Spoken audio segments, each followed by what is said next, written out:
close out the chat. Hit the like button one time. Right back, Philly is in the building.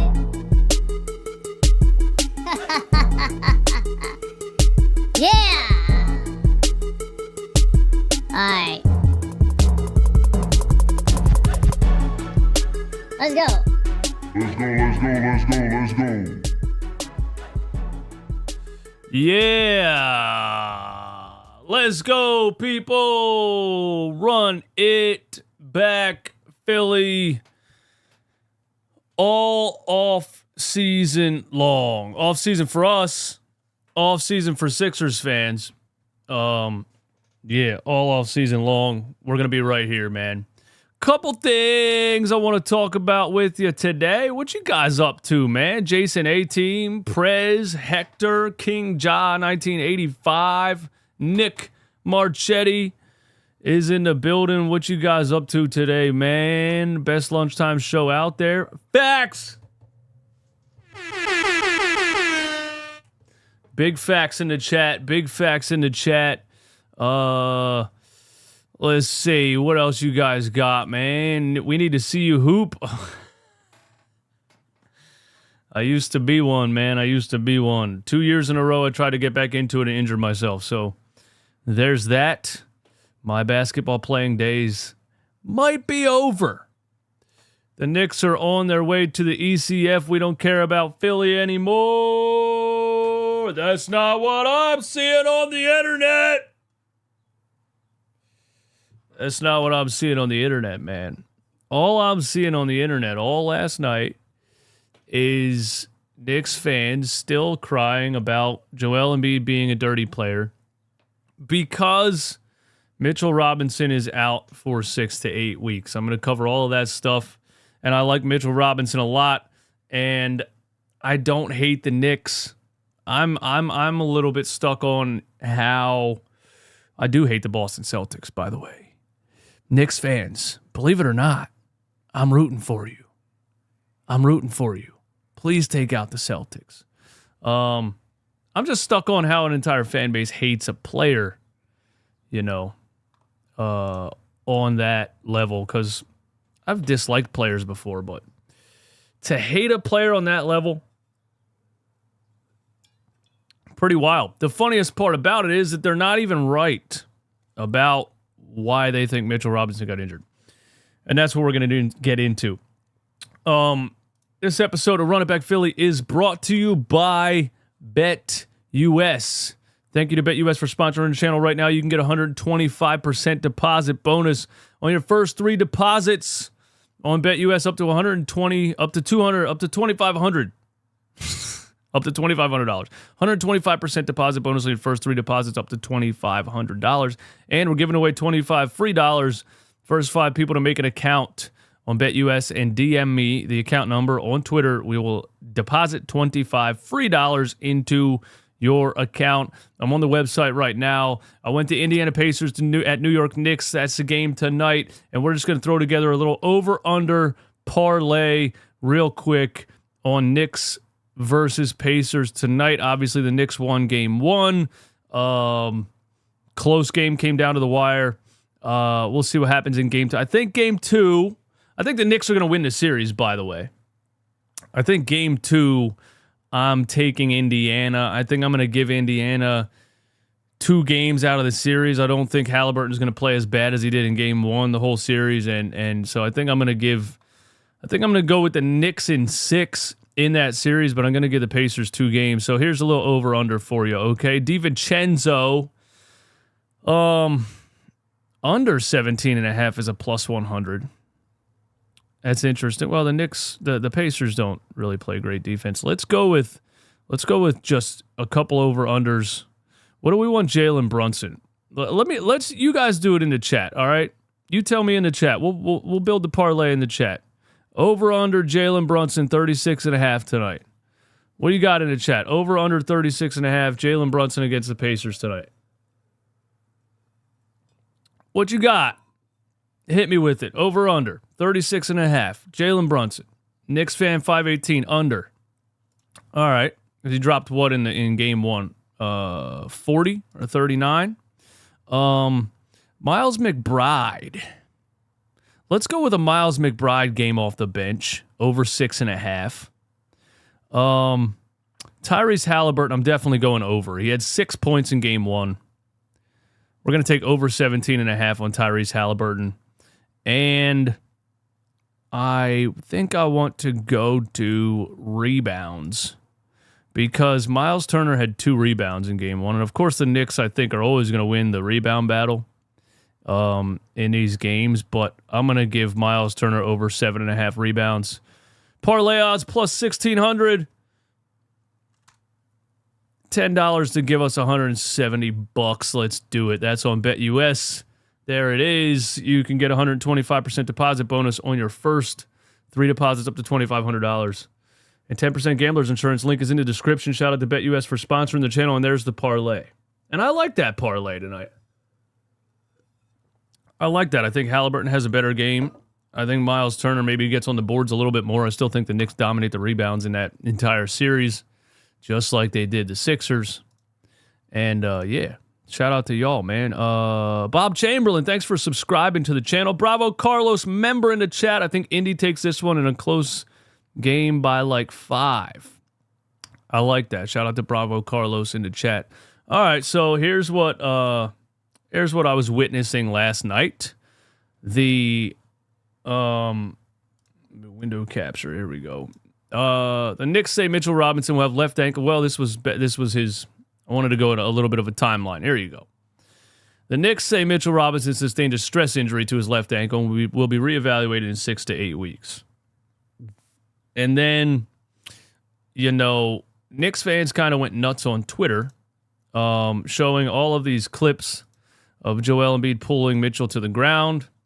Rebecca Chazen, I don't know who that is. It's F Embiid for life, and all the replies are like, yeah, F Embiid, F Embiid, F Embiid.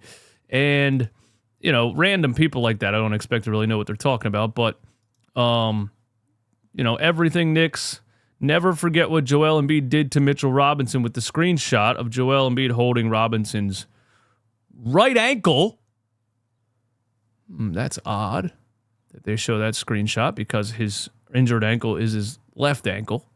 So a little bit of a misleading narrative there that Joel Embiid injured his ankle right there, and that's why he's out. That's absolutely not true. It's his other ankle. Alec B, this play ended Mitchell Robinson's season. Joel Embiid injured him on purpose, and there was not even a fine. I am sick. I feel so bad for Mitch. He didn't deserve it. He was just playing ball. I feel bad for him too, but not because of this play the way that you guys are trying to say that it went down. This is not the play. Well, this kind of could be the play that ended Mitchell Robinson's season, but it's not because Joel Embiid pulled him down by his right leg. Here you go. Talking Knicks. To be clear, after having surgery on his left ankle earlier, this one describes it a little bit better, but let me explain to you what I'm seeing here. To be clear, after having surgery on his left ankle earlier this season, Mitch initially re-injured it on this play. Yes, Embiid grabs and yanks Mitchell's right leg, but it causes him to land awkwardly on his left ankle, and he gets up not putting weight on that ankle. This is almost true. You almost nailed it, talking Knicks. You almost got it right. But the problem is that right here when Joel Embiid lands on the floor is when he lands on Mitchell Robinson's left ankle. Now, don't forget that Joel Embiid had a surgically repaired left knee. Joel Embiid being frustrated with how physical the game was, game 1 and game 2. He's like, I'm not getting hurt in this game. And this is what he said in his press conference. You can believe that if you want to. But Joel, with the surgically repaired left knee, he's already on top of Mitch's ankle, by the way, by landing on the ground. Because OG Anunoby truck sticked him into the paint, and he landed on Mitchell's ankle. So if you really want to blame somebody, you should probably be blaming OG Anunoby for shouldering Joel Embiid in the chest and knocking him onto the ground, landing on Mitch's left ankle. He's already on the left ankle. If that's where he got hurt, that's because Joel landed on his left ankle because OG Anunoby truck sticked him onto the floor. not because he pulled him down by his right leg. So you almost got it there. You almost got it right, but if that's the play that he re-injured himself, it's because OG Anunoby plowed Joel Embiid over. He landed on top of Mitch's left ankle, and then he pulled down his right leg because he's laying there with a surgically repaired knee and was like, he was frustrated, yes. Should he have pulled him down? Probably not, but at the same time, he's like, this dude's not about to stomp on me because this dude leveled me onto the ground. That's what happened, and that's what Joel Embiid said. Knicks fans aren't going to believe that. They're just going to run with this narrative that Joel Embiid pulled him down and injured his ankle. Also this, people are acting also like Mitchell Robinson just randomly got hurt because of Joel Embiid. Mitchell Robinson had surgery on his left ankle in December. He was originally expected to be out for the season. They rushed him back for a playoff game, and he re-injured his ankle. That's really what happened. And if it's because Joel Embiid landed on the left ankle, that's just something that happens in basketball. There's another play in that game where Joel tries to drive on him. Mitch gets his hips in front of him, gets called for the foul. Joel lands on top of him, and he came up holding his ankle then too. That's just what happens in basketball. And when you have surgery on an ankle and you rush back, it might get hurt again. This narrative that Joel Embiid intentionally injured Mitchell Robinson, grabbed his ankle and turned it on purpose to purposely end his season is just 100% not true. Sorry to tell you that. Knicks fans, Joel Embiid did not intentionally injure Mitchell Robinson. Mitchell Robinson hurt his ankle because it was not fully, and maybe it was fully healed, but it wasn't fully rehabbed, and he rushed back to play in the playoffs. By the way, this was game 3. He played in game 5. He played 25 minutes in game 5. So if this ended his season, how did he come back in game 5 and play 25 minutes? And then he played game 1 against the Pacers. And now they're saying he has a stress fracture or a stress sprain or whatever, and he's out for the season. So if this play ended his season, it doesn't even really make any sense because he played 25 minutes in game 5 and then he played game 1 against the Pacers. I'm just saying, it seems to me like he came back off of an ankle surgery, rushed back into the playoffs, and the compounding just plays in the playoff games got him to the point where they said it's swollen, it's stressed, and he can't play. But it's not Joel Embiid intentionally injured Mitchell Robinson, and this is the play. It's just not true. It's just not true. I just wanted to clear that up. Just wanted to clear that up. He didn't get hurt on this play. He got hurt on the play where he tried to contest Embiid's shot like plays after that. That's what I'm saying. Exactly. He got hurt by playing basketball in a playoff game off of ankle surgery, you know? Bob Chamberlain. Oh, they're not going to like this, Bob. Knicks fan here. Embiid didn't injure Mitch. Mitch's heart did. The loss sucks, but Hartenstein and Precious held it down February to April, still confident. Yeah, I mean, wasn't he coming off the bench? He was coming off the bench, I believe, when he first came back into that playoff series. I think he started game 3, but I think he came off the bench before. I don't remember. Yeah, you know, I understand a guy wanting to come back. If Joel re-injured his knee, it seems like 6 times. When he came back from knee surgery way sooner than everyone thought he was going to come back from knee surgery. So, you know, it just is what it is. I think Mitchell Robinson's a great defender. I think he helps out the Knicks greatly. He was honestly punking Joel Embiid in a lot of those one-on-one matchups in game 5, I believe. Or was it game 3? There was a block on a Joel Embiid jump shot. You know, when he was in there, he played good. And he gave Joel Embiid fits, and he's a good player. But he had ankle surgery in December, rushed back, and it's just the way it goes. I'm only here so I won't be called a fraud. What up, Peter? What's going on? Our Errol Israel, Joel Embiid deliberately dove on Robinson's ankles, and he deliberately pulled him down by the ankles when Mitch was attempting a shot. He also intentionally kneed Mitch and Hartenstein.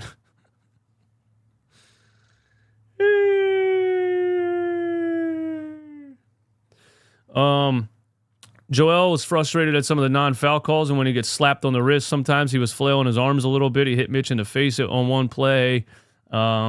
When he gets body contact on a jump shot, he was kind of flailing his legs a little bit to try to sell the call because the officials weren't giving it to him. Sometimes that appears as a knee to the nuts or whatever.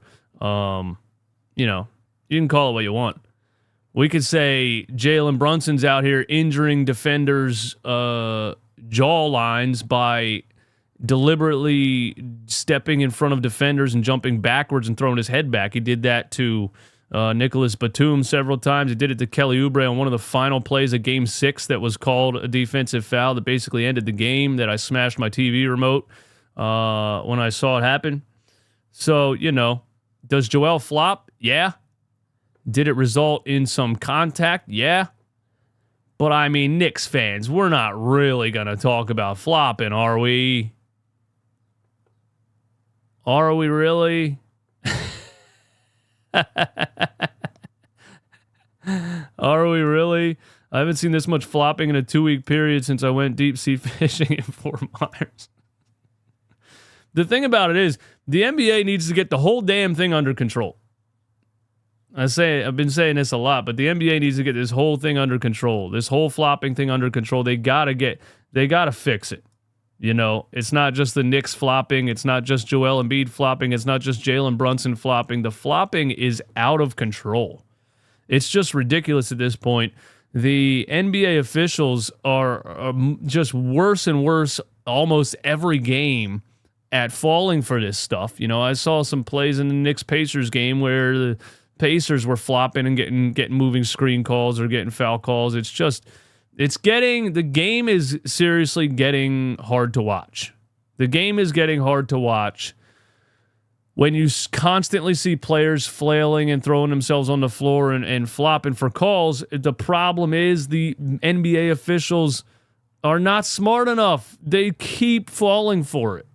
When it comes down to plays to end games, like Brunson getting in the lane and sliding in front of the defender and jumping up into him, and like DiVincenzo, flopping around a solid screen to get a moving screen call to end game 1 against the Pacers. It's just the game is getting hard to watch with all of the flopping. I'm not saying the Knicks are the only ones that flop. I'm not saying Joel Embiid doesn't flop.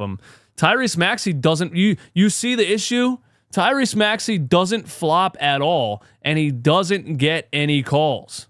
Tyrese Maxey plays basketball through almost full contact all the time, especially in that Knicks series. He gave the Knicks 46 points in game, what was it? And only shot 4 free throws, and he was attacking the rim the whole game.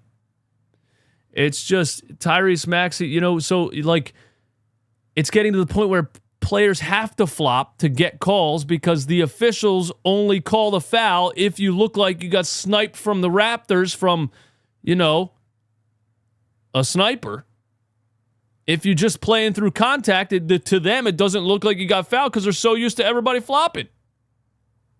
The NBA this offseason has to have a major overhaul in officiating and the flopping epidemic, man. It's unbelievable.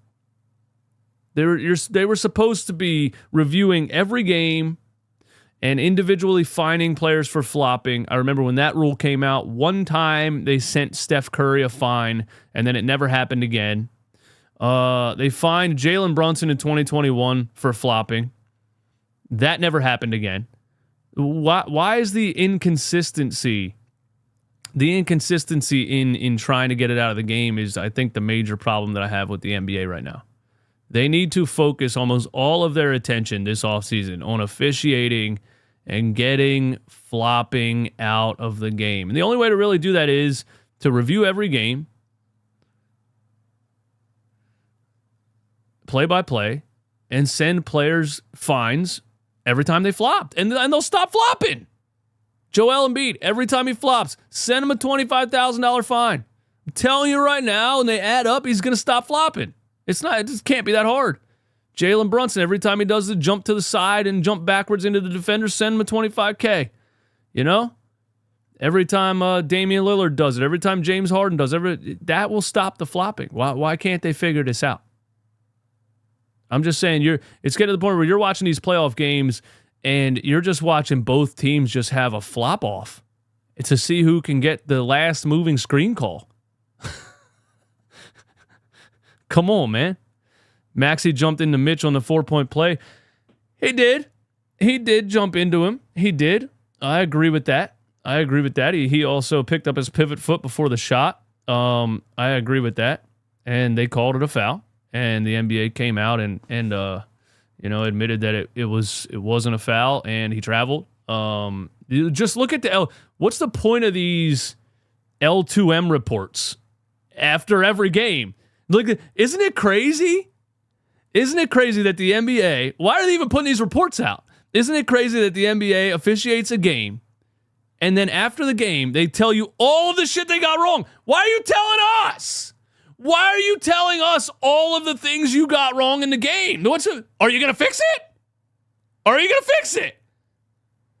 just going to continue to be the worst officiated league on the planet? Oh, but here's what we did. We know you did that wrong. We want you to fix it. We don't want you to tell us after every game. By the way, all of these playoff games we screwed up because we got all these calls wrong. Okay? What's the solution? Adam Silver? What's the solution? I don't get it. And how is Adam Silver a commissioner? How does that happen? The guy looks like he never picked up a sport ball in his life, a football, a basketball, a baseball, nothing. That's all I'm saying. That's all I'm saying. Make flopping part of All-Star Weekend, bro. You know who would win? You know who would win the flop-off at All-Star Weekend? The greatest flopper in the history of the NBA?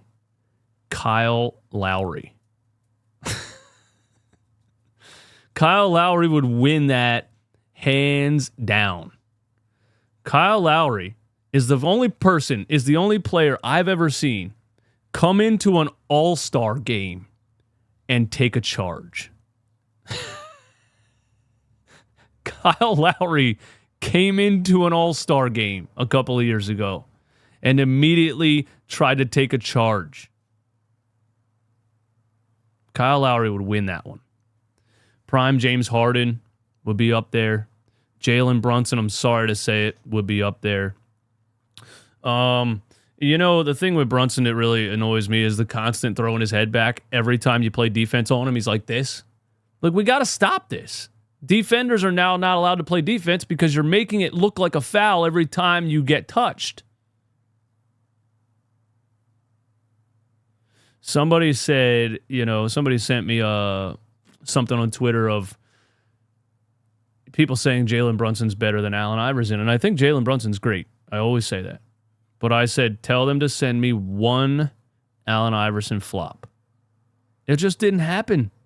It just did not happen in those days. Once players figured out, hey, I can just exaggerate the hell out of this and get the call almost every time. That's what I'm going to do. I just wish the NBA could fix it. I guess that's all I'm saying. Peter Dunbar, thanks for the lunch hour therapy session. Hey, thanks for being here, man. I appreciate you. I appreciate you greatly. Let's talk about the NBA playoffs a little bit, and then let's go ahead and get out of here. How do you guys feel about that? 205 people in here. Hit the like button for me one time. Close out the chat. Hit the like button if you're here. If you're a Knicks fan, if you're a Sixers fan, if you're a fan of any other NBA team, just show me some love, man. Let's look at what happened last night. So, of course, the stupid Cavaliers did not beat the Boston Celtics. I don't know why I thought they could. They're probably going to get swept. Maybe I'll give the Cavs one game, but the Boston Celtics are just way too deep for the Cleveland Cavaliers. The Cavs, what I was watching in that game, I didn't watch the whole thing, but the Cavs just look so random. They don't look like anybody's really in charge. They don't look like anybody's really in control. It just looks like a bunch of random players doing things. Mitchell dropped 33, but everybody else, I mean, Darius Garland, my goodness. Darius Garland's been god-awful the whole playoffs so far. I don't know if him and Donovan, are the answer. I know the Knicks thought the Cavs thought putting Garland and Mitchell together was going to be a lot better than it seems like it is. If the Cavs don't win this series, do they trade Donovan Mitchell? There's all of that talk. Max Strus was 2 for 80, only had 5 points. Max Strus is a guy that can go off from the three-point line. And, so maybe in game 2, Max Strus has a better game. And the Cavs steal one, but this one's going 5, bro. This one's going 4-1. If it's not a sweep, it's going to be a gentleman's sweep. Boston 4-1. As much as I hate the Celtics, that's going to be a 4-1 sweep. It is what it is. I love that there's still people just reading the title and commenting in the chat. Not even has nothing to do with what I'm actually saying. So, yeah, there's that. The interesting thing about the Celtics last night, Jason Tatum, 7 for 19 for 18 points, 0 for 5 from 3, and the Celtics still win by 25. So there's Jason Tatum narrative. Is Jason Tatum top 5? Has Jason Tatum ever been top 5? Or does Jason Tatum have the luxury of constantly having a stacked NBA team? And hasn't won a championship with this team, by the way. This is the pivotal moment. This is the pivotal season for this Boston Celtics team and Jason Tatum as an air quote superstar. Because if you can't win a ring with this team, then I don't know, bro. I mean, the Celtics have given you everything. Horford, Holiday, Derek White, Jaylen Brown, Sam Hauser, Luke Cornett was crushing the offensive rebounds last night. Peyton Pritchard off the bench. I mean, Sam Hauser's a sniper. Even though he was 0 for 1 last night, he has games where he goes off, or maybe he only goes off against the Sixers. But this team is stacked, and Jason Tatum, look at it last year against the Sixers, that series. Tatum really didn't do anything the whole series and then dropped 51 in Game 7 and got all the praise. Jaylen Brown, a good game, 32 points, 12 for 18. He had 20 at halftime. Nice to see Jaylen Brown showing up in the playoffs so far. We'll see, but, Jason Tatum, a little bit overrated to me, man. A little bit overrated to me. If you put Joel Embiid on this team, oh my God. Who are you bringing to Sixers if you are Morey? Who am I bringing to the Sixers if I am Morey? Off the top of my head, man, off the top of my head, they're saying not even, Tatum's not even top 10. Off the top of my head, if I'm Morey, I'm trying to trade for, hear me out. Off the top of my head, if I'm Daryl Morey, and he's not going to do this because I don't know if he knows who he is, I'm trying to trade for Brandon Ingram. If I'm Daryl Morey. And here's the reason. Brandon Ingram's 26. Brandon Ingram is a shot creator. And Brandon Ingram, so far, has not performed in the playoffs. He was terrible in that playoff series. But I think Brandon Ingram would be a really nice fit between Tyrese Maxey and Joel Embiid. And I think Brandon Ingram maybe doesn't have a leadership quality or a winning attitude yet, but being 26 years old, I think Nick Nurse could get much more out of Brandon Ingram and really turn him into that versus some other guys that are available. I would much rather that. I would much rather somehow pull off a Brandon Ingram trade than this Paul George, Jimmy Butler thing, because the dudes are 35 years old. If you somehow trade for Brandon Ingram, and Joel Embiid's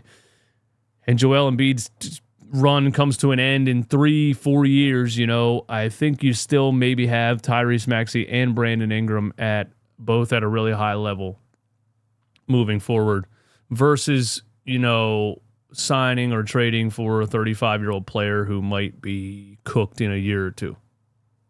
That's my answer to that. Yeah. Brandon Ingram is who I said from the beginning. Why trade for old men who were constantly injured and had major injuries? Exactly. Tommy Noller, why do you hate the Celtics so much? Well, Tommy Noller, hey, thanks for being a member of the channel, man. So, Tommy, that's like asking me, why do I hate the Cowboys or the Giants so much? That's like asking me, why do I hate raw Brussels sprouts so much? That's like asking me, why do I hate people that stop at a yield sign? Why do I hate people that are at a traffic light? It's green. Oncoming traffic is in the way. They're supposed to be pulling up into the intersection to turn left before the light turns red, but they sit there and let it turn red, and we're going to sit here all day if you don't make a move. Why do I hate the... That happens all the time to me, by the way. Yeah. Well, you can go back to the 80s, the Celtics and Sixers in the 80s. It's been the Celtics. It's been a rivalry forever. Why would I not hate the Celtics? And recently, in recent years, they've been taking my team out all the time. 2018, Al Horford, Joel Embiid. 2020, they swept us when Ben Simmons broke his kneecap, and we had to play with just like, I don't know, Tobias Harris and whoever else, and Joel Embiid wasn't, I don't know, we got swept in that series. That was crazy. Yeah. I hate the Celtics with a passion. It's in my blood. I grew up a Philly sports fan, and you just hate the Celtics. It's just what you do. Anyway, yeah, unfortunately, I don't think I see the Cavs, winning more than one game in that series. So it's going to be Knicks. It's going to be Knicks Celtics in the Eastern Conference Finals. Other than that, on the other side of things, I really like OKC, man. And OKC against the Mavs last night, we thought the Mavs would put up a little bit more of a fight, but Oklahoma City is just too deep. They're way too deep for this Mavs team. The Mavs added some defense at the trade deadline and Daniel Gafford, but I just don't think they have enough. They don't have enough, man. I don't think they have enough. It's really, at the end of the day, it's going to be Luka and Kyrie Irving versus the world. And I think Gafford went to the locker room last night also. And if he's injured, they're definitely screwed. But OKC is just way too deep, man. I mean, my goodness. SGA, of course. They got the lockdown football player defender in Lou Dort, who has a little bit of a combo game on the offensive end. But, I mean, Chet Holmgren, Jalen Williams. They got so many scores on that team. Aaron Wiggins was getting buckets last night. Look, Aaron Wiggins had 16 off the bench. The other Jay Williams had 11 off the bench. Bro. The Oklahoma City Thunder built a championship-level team before the Philadelphia 76ers. Think about that. We traded Al Horford to the Oklahoma City Thunder just to get rid of his contract, and they sat him for the whole season because they were intentionally tanking. They were so bad at the time. And in that span of 4 years, they built maybe the deepest team in the NBA, and the Sixers did what? Still had the worst bench production in the league this season. I'm jealous. I'm absolutely jealous of the Oklahoma City Thunder. They did it the right way. It may, you can say they tanked and they didn't get in trouble for it like the Sixers did. The NBA didn't force out their front office commissioner or whoever, their GM, like they did Sam Hinkie. But also, was Sam Hinkie going to build a team like this? Sam Hinkie drafted 3 centers in a row. I don't think Sam Hinkie even had a plan, dude. He was like, let's just draft the best player available and see what happens. Well, here's what happened. The Oklahoma City Thunder just built such a nice young team, man. And Jalen Williams, I'll tell you what. Jalen Williams was cooking in the third and the fourth quarter last night. And, man, he looks like a number one at times. This team also is the youngest team ever to have 3 players score 30 points in a game in a regular season. Jalen Williams, SGA, and I think it was Josh Giddey in that game, actually, who had 2 points last night. But, yeah, I got OKC winning this series. I'll give the Mavs 2. I think they're going to have a big-time, like, 50-point triple-double Luka Doncic type of game. You're going to have a game where Kyrie Irving goes off. But I give OKC this one in 6, I think. And on the other side of things, can Denver even... Does Denver stand a chance against Minnesota? OKC and Minnesota, you're looking at 2 deep defensive teams that have leaders on the offensive side, and I think it's going to be OKC versus Minnesota, and that's going to be a great series to watch. Who you guys got coming out of the West, man? I think I have Minnesota, but I think it's going to be a tough one, Minnesota versus OKC. Who you guys got coming out of the West, man? Minnesota, OKC, Dallas. You got Denver coming back. T-Wolves just have the Nugs number. Blue Bill, I'm sad you don't talk Eagles anymore. The NBA blows, dude. What?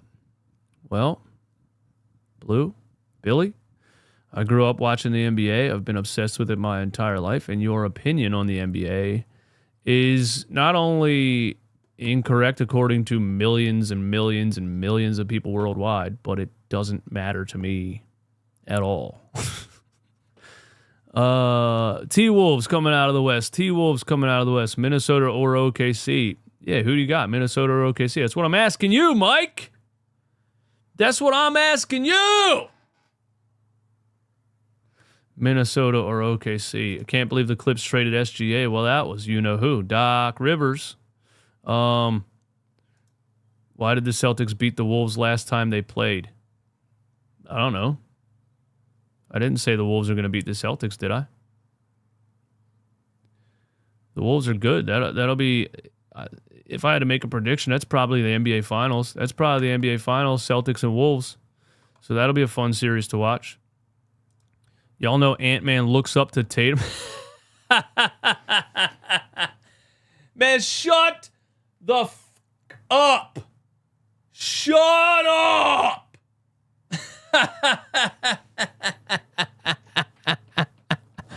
Bro, Anthony Edwards is so much better than Jason Tatum right now at 22 years old. That the fact that you just said that is hilarious. Celtics fans want Tatum to be a superstar so bad. So bad. Anthony Edwards is a bona fide superstar at 22 years old. He's the future absolute face of the NBA. There's no reason to hate on that, and there's no reason to try to claim that Anthony Edwards looks up to Jason Tatum.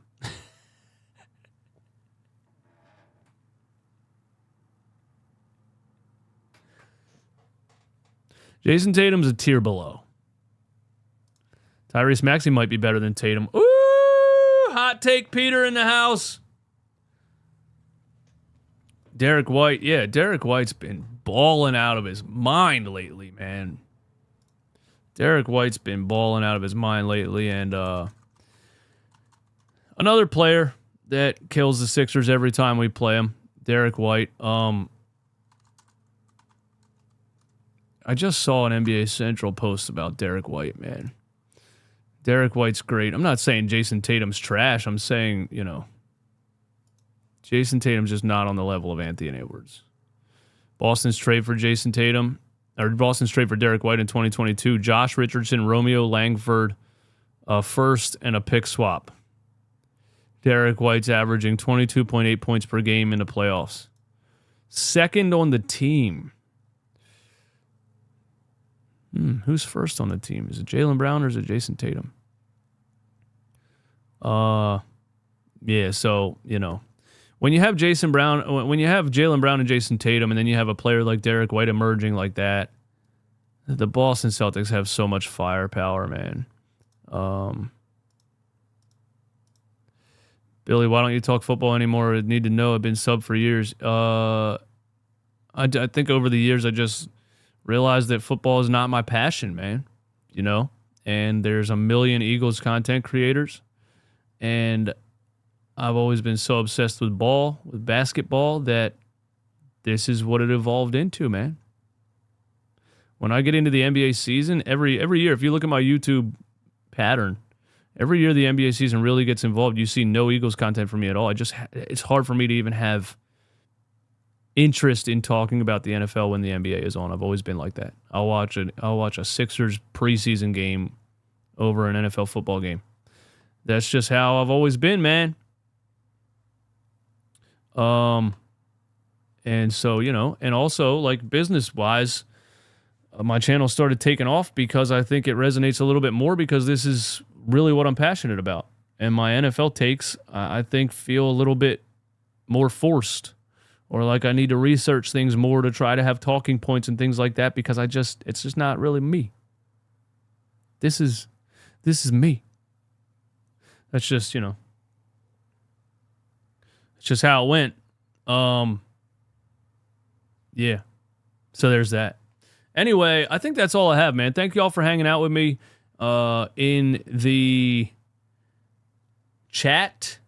But yet my boy doesn't miss a Bryce Harper at bat.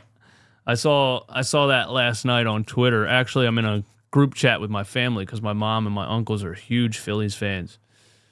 And so I kind of keep up with what's going on with the Phillies through that group chat and Twitter. And sometimes I have a game on, but usually not in the beginning of the season. Usually more towards the middle of the summer playoff time. But yeah, Bryce Harper he's been to the plate 3 times this season with the bases loaded, and he has 1 walk and 2 grand slams. So the dude's lights out right now. And the Phillies are going to be fun to watch when it gets closer to mattering to me. Just me. People do that too. Why don't you talk Phillies? I'm like, what am I going to say, man? You'll see who's better if they meet in the finals. Nuggets defense is trash, and so is Suns. Once Ant faces Celtics defense, he's cooked. See, this is delusion right here, man. I bleed green. I would like to just kind of ask you maybe how old you are. Because this isn't sports talk. This isn't objective sports talk. This is you being a Celtics super fan and for some reason thinking everyone else. You haven't reached a period yet where you can just appreciate the greatness of all of these players. Because if you think Anthony Edwards is cooked against anybody, I think you're a little bit delusional, man. I got to be honest with you. But yeah, thank y'all for hanging out with me, man. Lunchtime lives all off season long for the rest of the NBA playoffs and then into the NBA draft and all of that, man. We'll be right here. So tune in every day at 12. All right.